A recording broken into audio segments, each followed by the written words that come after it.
ជំរាបសួរលោកគ្រូខ្ញុំបាទឈ្មោះកេងកំលៀមមកពីក្រុម SU5 ដែលថ្ងៃនេះខ្ញុំនឹងធ្វើការ record វីដេអូតាក់ទងទៅនឹងការ remote ចូលទៅក្នុង AWS server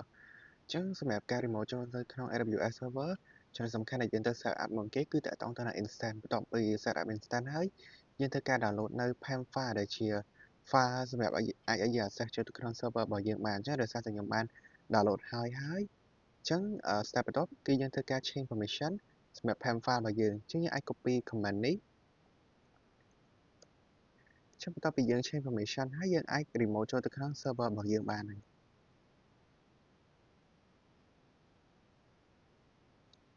អញ្ចឹងបន្ទាប់ពី remote ចូលទៅក្នុង server ហើយយើងអាចធ្វើការ test នៅ command របស់យើងឧទាហរណ៍ដូចជា 3 mkdir